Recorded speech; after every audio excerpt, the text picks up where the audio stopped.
안녕하세요. 보리아빠입니다. 지난 기초 강의 잘 보셨나요? 경제적 에어백부터 경제적 안정, 경제적 자유에 대한 이야기를 드렸죠. 이번에 제가 준비한 영상은요. 경제적 에어백에서 경제적 안정으로 가는 그 단계에서 우리는 어떤 투자를 할 수 있는가에 대한 강의를 준비했습니다. 이 강의를 보시면 연금, 노후 대비는 어떻게 하고 복리를 최대로 극대화할 수 있는 방법, 포트폴리오 투자의 방식이나 진정한 리밸런싱, 달러, 채권, 금 투자에 대한 올바른 인식을 배울 수 있습니다. 구체적인 상품들도 많이 안내되어 있으니까요. 끝까지 영상 놓치지 말고 보셨으면 좋겠습니다. 감사합니다.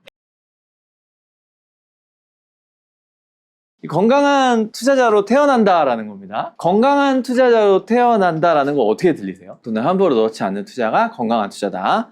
투자와 건강이 공존이 되는가 되게 와닿네요. 그런 부분도 있을 수 있습니다. 망하지 않는 투자.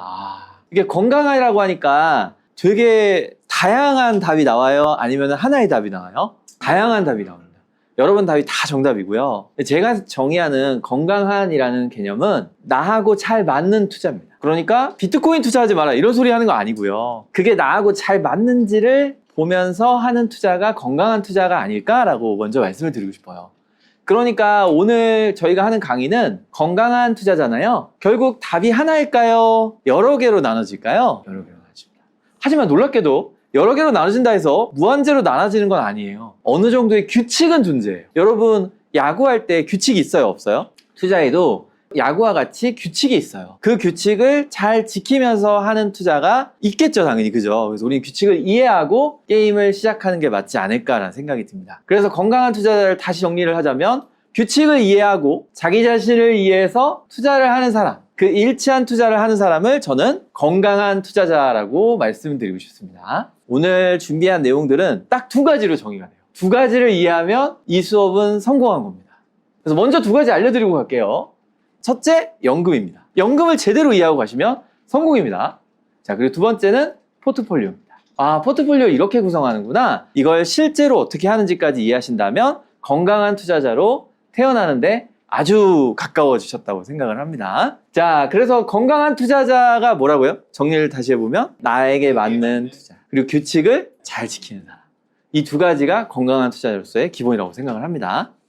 저는 가볍게 얘기하겠습니다. 지금 작가기도 하고 유튜버기도 하면서 여러 가지 투자를 하고 있는 장기 투자자 보리아빠로 활동하고 있습니다. 첫 번째 질문 해보겠습니다. 이 강의를 왜 할까요? 그런 생각 해보셨어요? 이 사람은 이걸 왜 하고 있지? 이 강의를 하게 된 이유를 말씀드리겠습니다. 청년들의 현재 투자 목표가 뭐라고 생각하세요?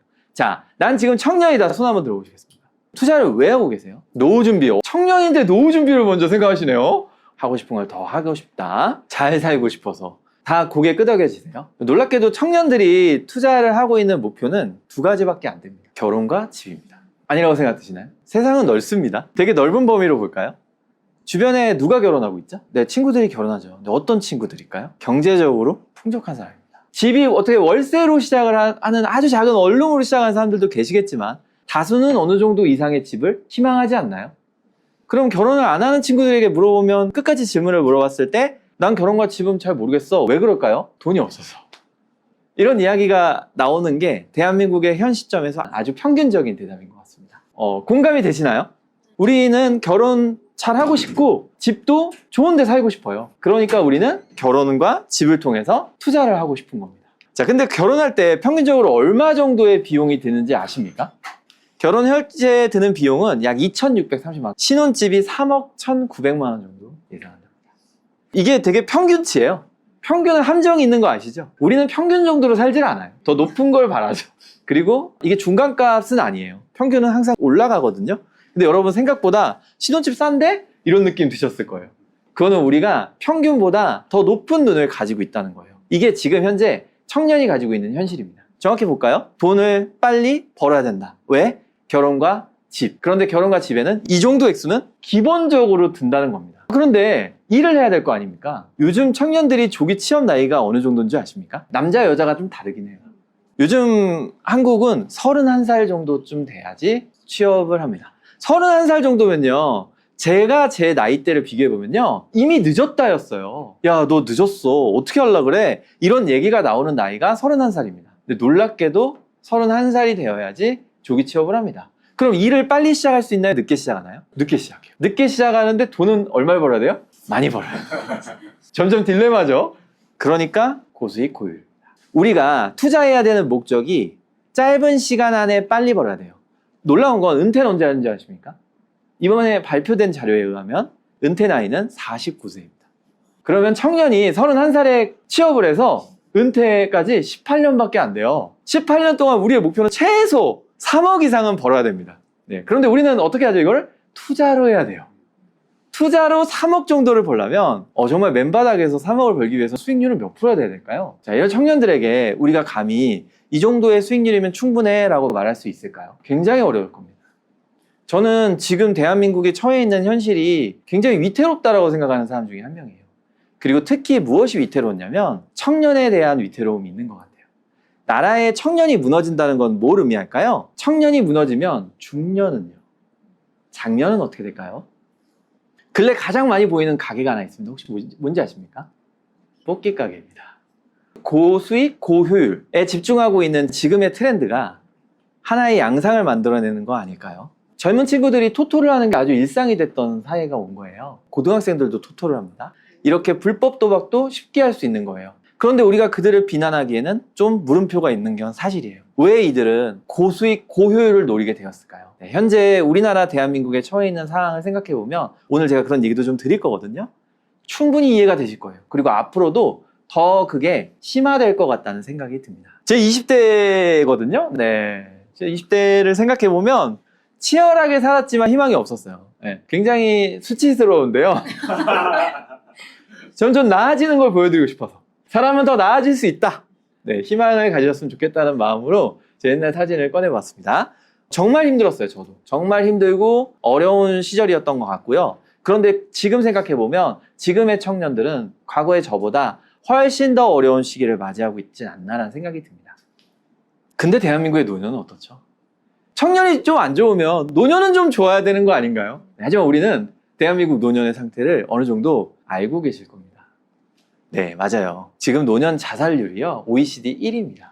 놀라운 건요, 노년 자살의 70대, 80대 이상의 상승 비율과요, 남성 집중 비율을 보세요. 노년이 자살하고 있어요.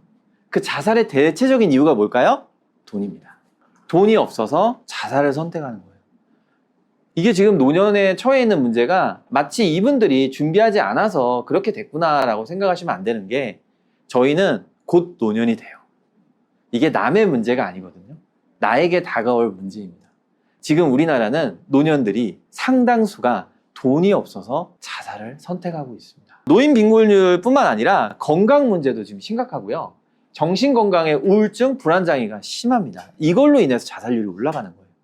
그리고 여러분 알다시피 남성 비율이 높은 이유는요, 남성은 경제적인 책임이 굉장히 중요한 세대이기도 하고 그런 나이죠. 그런데 경제적으로 갑자기 빈곤해지니까 그걸 견디지 못하는 게 남성에게 많이 집중돼 있다고 합니다. 중년은 어떨까요? 그럼 중년이라도 줘야 되는 거 아닙니까? 아니, 청년이 좀 안 좋은데, 노년이 좀 안 좋다는데, 그럼 돈은 어디에 있겠어요? 중년이겠죠. 그래, 중년이 좋을 거라고 생각을 합니다. 하지만 중년은 삼중고에 빠졌습니다. 집값의 부채를 느끼십니까? 네, 그럼요.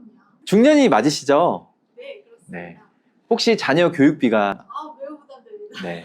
혹시 부모님에 대한 부담은 그거 조금 괜찮아요. 괜찮으세요? 저는 되게 좀 있어요. 네. 3중고에서 2중고 축하드리고요. 그나마 다행이네요. 그나마 다행이네요. 네. 근데 이게 어디에 가서 얘기를 해도 중년들이 공감할 만한 내용이에요. 내가 쓰고 있는 고정비를 정리를 해보면 이런 데 돈이 너무 많이 나가고 있는 거예요. 그러다 보니까 돈을 많이 벌고 있지만 많이 쓰고 있어요. 그래서 중년의 가장 큰 문제는 뭐냐면 노후 대비가 안 되고 있어요. 내일을 생각할 수가 없는 거예요. 우리 아이들이 내일이다 라고 생각하면서 자신의 노후 대비를 늦추고 있다는 게 대한민국에 처해 있는 현실입니다.